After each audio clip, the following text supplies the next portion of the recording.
Despite my valiant efforts, it's impossible for me to play every game that I want to. For one reason or another, many games that have perked my interest over the years have passed me by, causing me to wonder what, if anything, I have missed from not giving them a go. Beyond Good and Evil, up until very recently, was one of those games.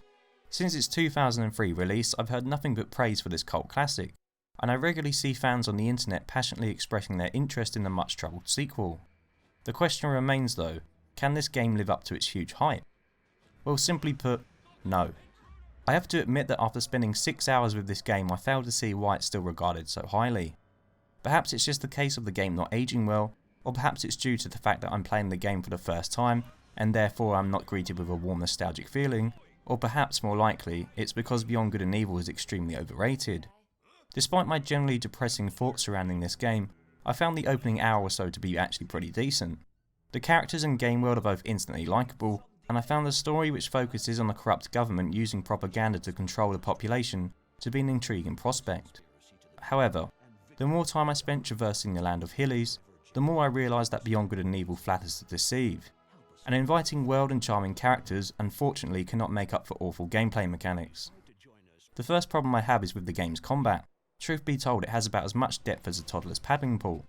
Player character Jade can either hit enemies with her staff, shoot them with a gyro disc, or have a partner character stun them by using their special ability. That's it. The lack of variety makes the combat feel extremely stale and uninteresting.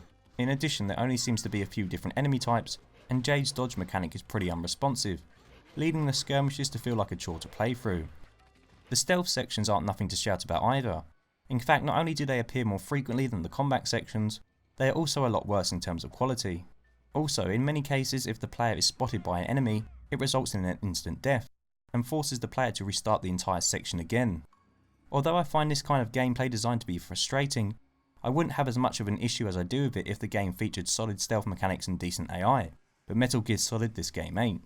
There is little room for experimentation when it comes to the stealth sections. It seems as if there are only one or two optimal paths through each area, and if the player doesn't follow them, well, tough luck, they'll just have to try again. I also encountered a few annoying bugs during my playthrough. One particularly irritating bug involved Jade falling off a platform that she shouldn't be able to fall from. She fell into an abyss from which there was no escape. This resulted in me having to quit the game and continue from where I last saved it. Seeing as Beyond Good and Evil only features manual saves, this meant in this instance I ended up losing quite a lot of progress. Jade's partners also suffer from minor bugs. There are many times when Paige and Double H got stuck in the environment, which made me wish that I could just go it alone. In addition to the problems that I've already mentioned, Beyond Good and Evil is an extremely repetitive affair. Infiltrating the factory area and taking photographs to expose the evil Alpha Section's regime is a pretty cool experience, but when you have to do the exact same thing in the slaughterhouse, which just so happens to be another similar dank looking environment, the game loses a lot of its momentum. Even worse is that as the game approaches its climax, the player isn't able to progress to the conclusion until they complete a tedious fetch quest, whereby they have to travel the environment finding pearls. It was at this point that I simply had enough, gave up and stopped playing. To be honest, I spent the majority of my playtime prior to this moment hoping that the game would get better. Instead it just proceeded to get worse. Maybe Beyond Good and Evil suffers through no fault of its own, due to the sheer amount of hype and cult-like status it has been given over the years, but I certainly expected a lot more from it. To me this feels like a very average early 2000s action adventure game, and to be quite honest I don't really have any idea why it's revered so dearly.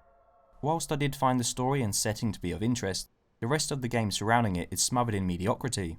After wondering about this game for so many years, it turns out Beyond Good and Evil is beyond disappointing. So thank you very much for watching, please like, comment and subscribe if you enjoyed this video, and I hope to see you all soon. Till next time, goodbye.